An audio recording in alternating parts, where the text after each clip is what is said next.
धर्मस्य ग्लानिर्भवति भारत अभ्युत्थानाम धर्मस्य तदात्मानं सृजाम्यहम् परित्राणाय साधूनां विनाशाय च दुष्कृतां धर्म संस्थापनार्थाय संभवामि युगे युगे संभवामि युगे युगे संभवामि युगे युगे।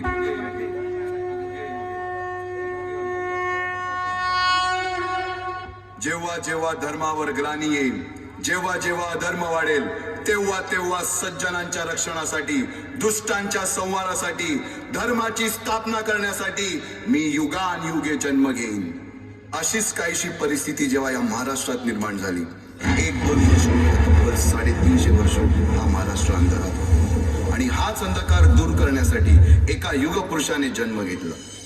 याच युगपुरुषाच्या पराक्रमाची, सामर्थ्याची आणि स्वराज्य स्थापनेची लहानशी गाथा के.एम. अग्रवाल महाविद्यालय कला मंच आपल्या समोर सादर करीत आहे।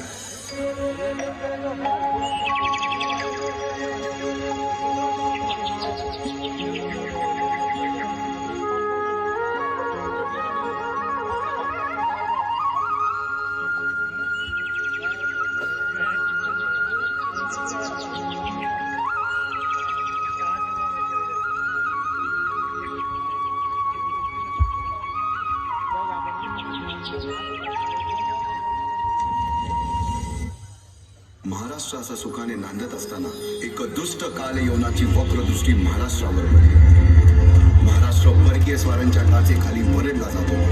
अपहरण, अपमान, जुलूम, जबरदस्ती, अन्याय, अत्याचार, मंदिरांची तोडफोड, स्त्रियांची, धनधान्यांची लुटालूट थांबत नव्हती।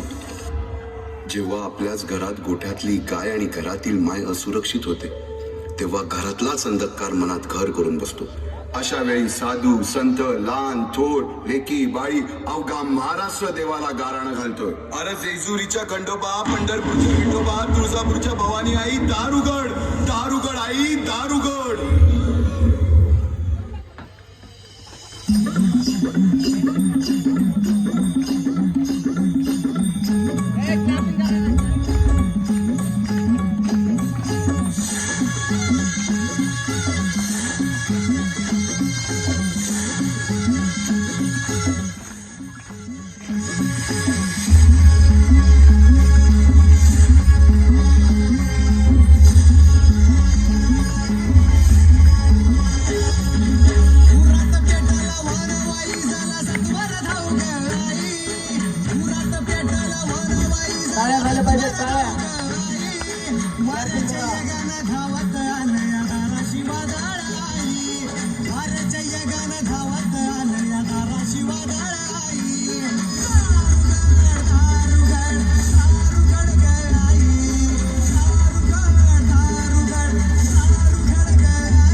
सरते शेवटी देवानं गाराणं ऐकलंच। शालिवन शके 1551 शुक्ल नाम संवत्सर उत्तरायण शिशिर ऋतू फाल्गुन वद्य तृतीयेला सायंकाळी शुभ लग्न उदित असता कलियुगातील नरसिंहाचा, ग्रहमंडलातील सूर्याचा, नक्षत्रातील ध्रुवाचा, या सम छत्रपती शिवरायांचा शिवनेरीवर जन्म झाला।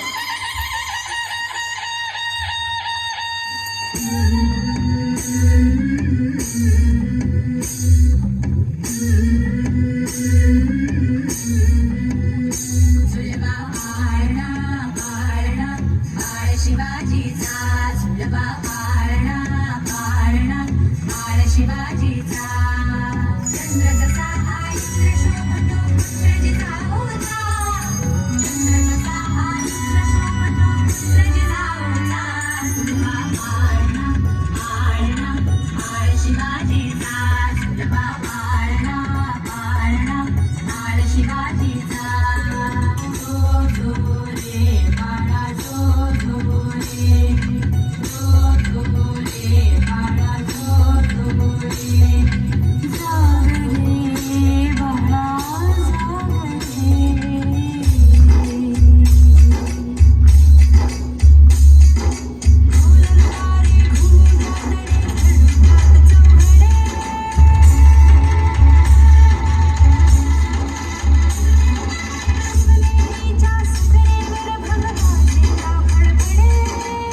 वयापासूनच शिवबांना माँसाहेब जिजाऊंनी रामायण महाभारतासारख्या गोष्टी सांगायला सुरुवात केली, ज्यामधून धर्म अधर्म, सत्य असत्य, न्याय अन्याय यातील फरक शिवबांना समजू लागला.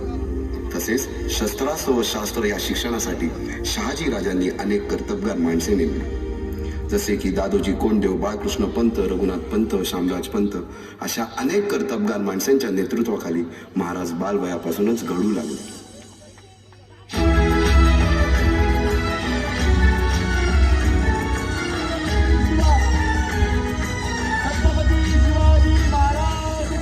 अर्जुन तूच केशव तू तुझा हो सारथी, तूच अर्जुन तूच केशव तू तुझा हो सारथी.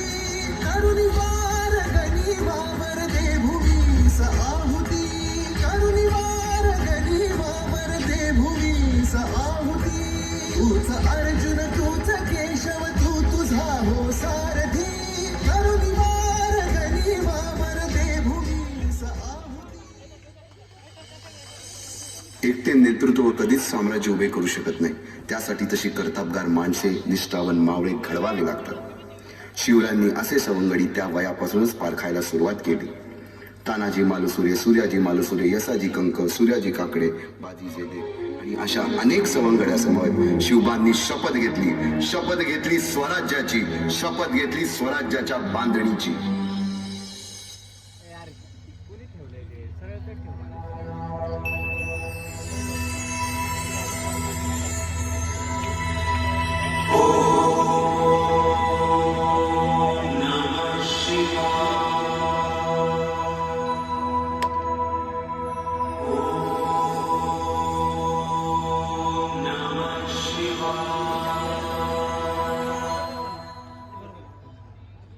आम्ही मराठे यवनांची पीडा नष्ट करण्यासाठी हिंदवी स्वराज्य स्थापन करीत आहोत. यवनांची पीडा नष्ट करण्यासाठी हिंदवी स्वराज्य स्थापन करीत आहोत. राष्ट्रभावनेने संघटन करून राष्ट्रभावनेने संघटन करून देशावरील परकीयांचे आक्रमण नष्ट करीत आहोत. देशावरील परकीयांचे आक्रमण नष्ट करीत आहोत.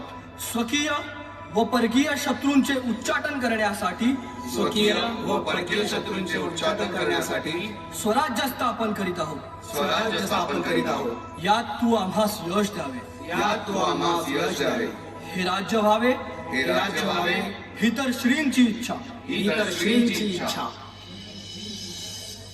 रायरेश्वरासमोर शपथ घेतली आणि स्वराज्याची गोडदोड सुरू झाली. तोरणा किल्ला घेऊन स्वराज्याचे तोरण बांधले. पुढे मुरुंब देवाचा डोंगर, कुवारी गड, सुभान मंगल, कोंढाणा, शिरवळचा किल्ला, पुरंदर आणि 12 मावळ स्वतंत्र झाला. पुढे राजांनी पराक्रमाने जावळी देखील घेतली. परंतु त्यानंतर स्वराज्यावर ओढवले भले मोठे संकट. ते संकट म्हणजे अफजल खान.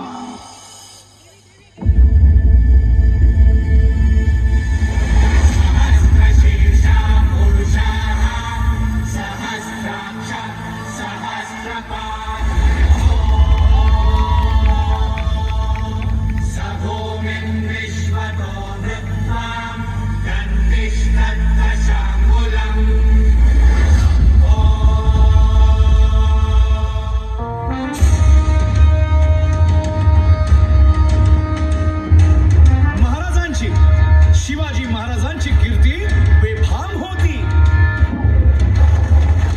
महाराजांची कीर्ती बेफाम, भल्या भल्यांना फुटला घाम. याला कोण घालील यस्सेने दरबारी कुस्ती बेगम. बडी बेगम म्हणजे अली आदिल शहाची आई बर का. नजरेत तिच्या अंगार दरबार झाला गपगार. कुणी घेईना पुढाकार, साऱ्यांनीच मानली हार. इतक्यात अचानक एक सरदार उठला, बोलला, हम लाएंगे शिवाजी को. हम त्यानं विडा उचलला.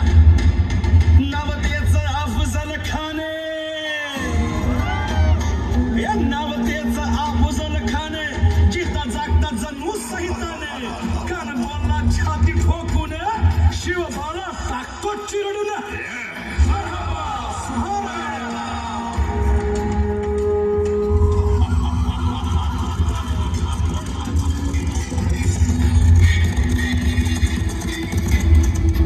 आता शिवबाचं काही खरं नाही. इकडं निजाम, तिकडं मोगल, पलीकडं इंग्रज. जो तो हेच बोलू लागला. महाराज आपला जीव मोलाचा आहे.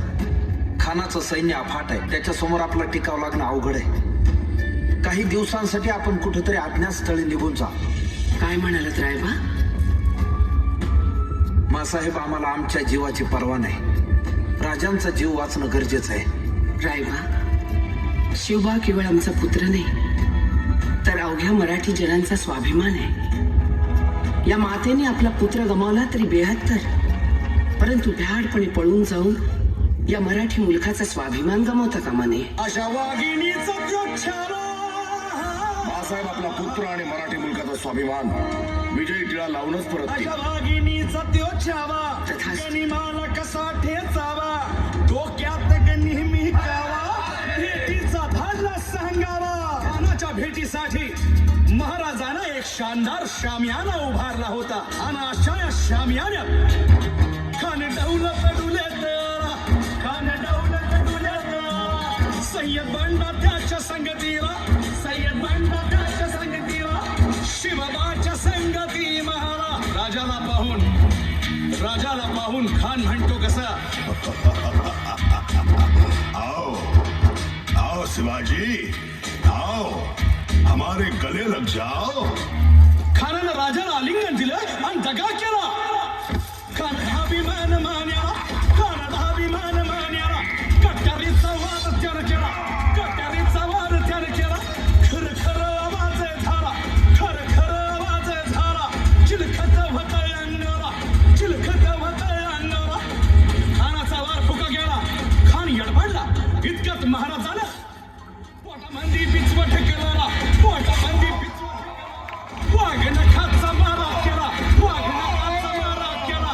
तरा तरा पडलं पोटाला, तडा गेला खानाचा कोटा. भाई रे अनाजी, भाई रे अनाजी, भाई रे अनाजी.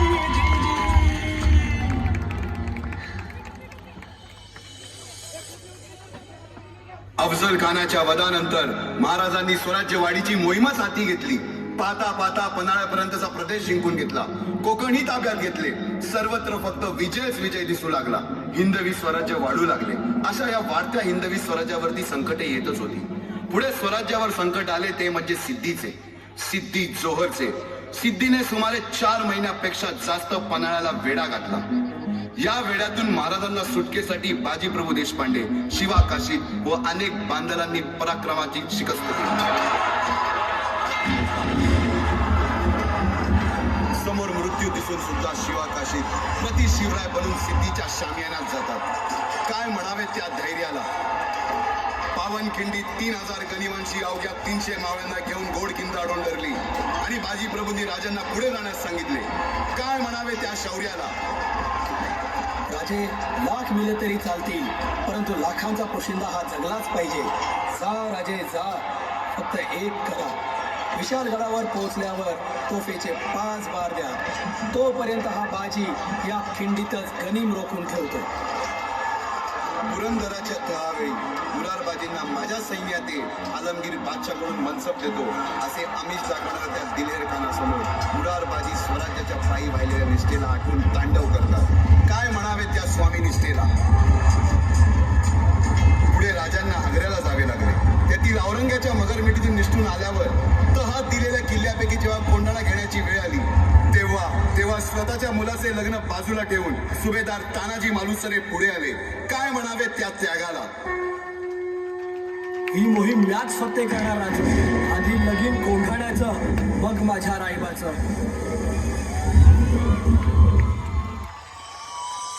अशा या स्वराज्याच्या यज्ञकुंडात अनेक महावीरांनी शौर्याची, निष्ठेची,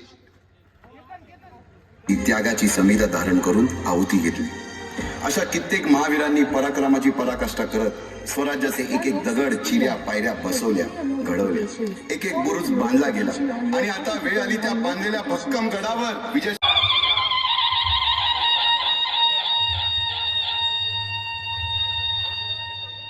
350 वर्षाच्या काळारात्रीनंतर अरुणोदय झाला. भगवंतांनी दिलेला शब्द खरा झाला. करणारा, यवनांची पीडा नष्ट करणारा जाणता राजा राज्याभिषेकासाठी सज्ज झाला.